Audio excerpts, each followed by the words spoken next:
Hogan! Yeah, okay, I can't do this. I can't do it. Oh, God. I can't do it as well as Aaron, unfortunately. This is Talk Wrestling number, let's see, what number are we on here? 87. 87. I am Jeff Meacham. Welcome to Talk Wrestling. I'll get my glass on so I can see you people. I messed up my mom's decorations. That's okay. She'll fix them when she gets home. Vince McMahon, I'm sure, it probably looks like this right now up in Titan Tower. He's pissed off. He's frustrated. Because the big news of the wrestling world this week, Hulk Hogan, as I announced on the MySpace and the Facebook and the Twitter like yesterday, has signed with TNA Wrestling. Even the dogs are upset. That's how crazy this news is. The entire world is up in arms. Ramifications to be coming, I'm sure. Ramifications will be astronomical. I mean, think about this. They have Hulk Hogan and they have Eric Bischoff now. That is huge news for TNA. That's a huge boost for TNA. He's going to be on Impact this week in some capacity. I'm sure they're going to have something about the press conference. I'm sure they'll show clips from the press conference on Impact this week. Some sort of huge announcement, I'm sure. But think about this. Ric Flair could be coming to TNA because of Hulk Hogan. They announced on ODQ that even Austin and Goldberg are possibilities, but Austin's kind of distancing himself from wrestling, and Goldberg will not work with Vince Russo. That's just not going to happen. So, but think about this. They could have everybody's favorite wrestler, RVD, in TNA. He's good friends with both Hulk Hogan and Eric Bischoff, and there have been talks between RVD and Dixie Carter. We saw them together at Bound for Glory. So, anything can happen now in TNA, not just in the WWE. Anything can happen in TNA with Hulk Hogan being there. So, it'll be interesting to see how things play out over the next week and the next few weeks and even the next few months and the next year. I found out about this actually after class. I come out of class. Basically, my class schedule is I have a film class in the morning. So when I come out of class, I get full signal again because I'm in a theater class, film and lit class.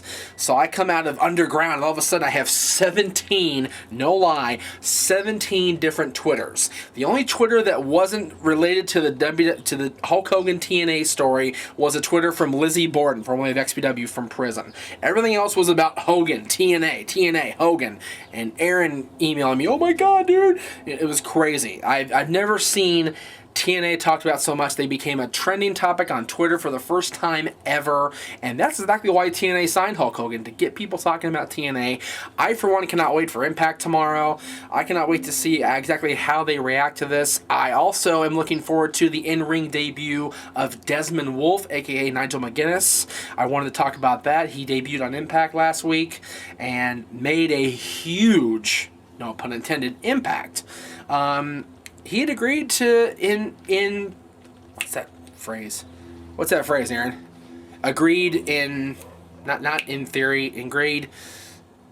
They were in talks, and he had agreed pretty much to sign with WWE. And all of a sudden, here he is coming down on TNA and attacking Kurt Angle. Tremendous job by TNA to snatch him up. Hopefully, do the same thing with Bryan Danielson. I really mean that. I'd love to see Bryan work on WWE stage, but let's be honest, WWE's not going to give him the kind of recognition he deserves. He deserves to be in TNA, getting the star shone upon him.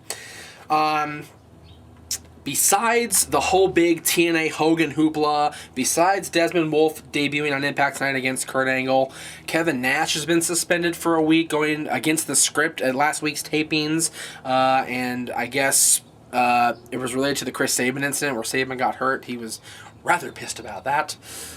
In addition to the whole TNA Hogan hoopla and the signing of Desmond Wolfe from WWE coming over there and attacking Kurt Angle, there is a strong rumor that TNA is going to move to Monday nights. But let's be honest here, guys. Does TNA belong on Monday nights? They can barely get above a 1.0. You know, they're barely getting into the 1.5s. They're not going to cut on the Monday nights if they're getting 1s and 1.5s. They got to get into the 1.7s, 1.8s, and even into the 2s.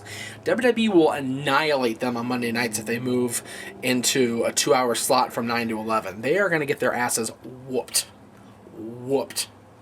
And a lot of companies also don't carry Spike in HD. Time Warner does not carry Spike in HD that I've seen. So that could be advantageous for TNA in that I can watch Raw from 6 to 8, and then TNA from 9 to 11. So it could be advantageous here on the West Coast. I don't know about the East Coast, because on the East Coast, they're both at 9 o'clock.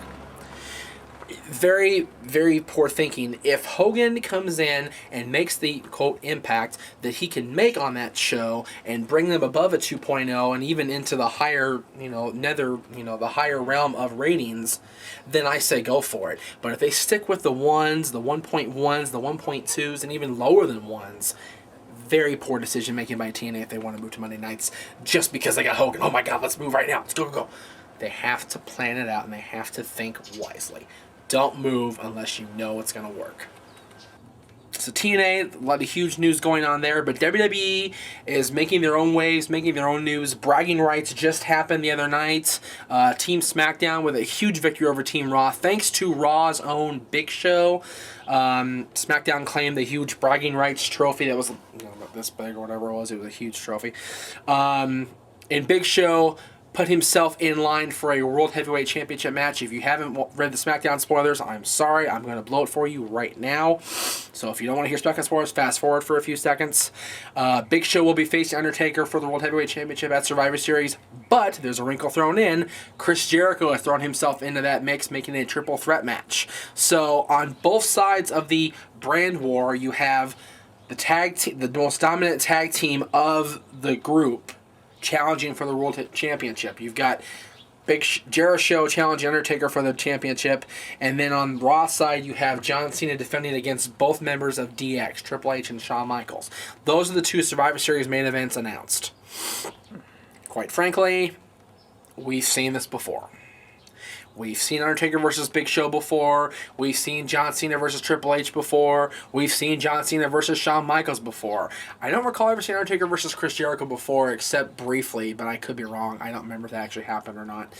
I would rather take Aaron on his birthday to go see Disneyland than go watch Survivor Series. So we'll have to work on. You guys email Aaron, say Aaron Disneyland Aaron, yay. And plus PWG Bowl is that weekend. I'd rather spend the $35, $40, $50 on 2 nights of wrestling here in Southern California than blow my money on a high-definition pay-per-view. Just my opinion. And Batista and Ray is almost a lock, Batista turned heel for the first time since he left Evolution. I could be wrong about that, but I don't think he's been a heel the last 4 years. So for him to make a heel turn and, of course, attack the ever-present underdog, the little guy himself, Rey Mysterio, I had people agreeing with me over the last couple weeks about my opinion about Rey Mysterio. So thank you for agreeing with me about the fact that he doesn't deserve where he is. And I hope Batista squashes the little bug into nothingness and puts him back on the shelf. But then again, you have 2 injury-prone superstars going against one another, so who's going to come out with the worst injury? That's the question of that match, if it does indeed happen at Survivor Series. It could happen at Armageddon, or whatever they're calling the December pay-per-view this week. Believe it or not, that's it for this episode of Talk Wrestling. I wanted to make it brief. I wanted to just go over news. We're going to go back to mailbag and Q&A next week on the show. Next, either Monday or Tuesday, whatever Aaron feels like putting it up. Don't forget to subscribe. As of this recording, we are less than 50 away from 10,000. We may even hit 10,000. I haven't checked it since I've been home today. But we are this close to 10,000. Aaron predicted it right. We're going to hit it by November. So I'm pleasantly surprised, and I appreciate you guys subscribing. So subscribe at youtube.com/NoDQCW. Check out the links at the end of the show, and we'll see you next week on Talk Wrestling.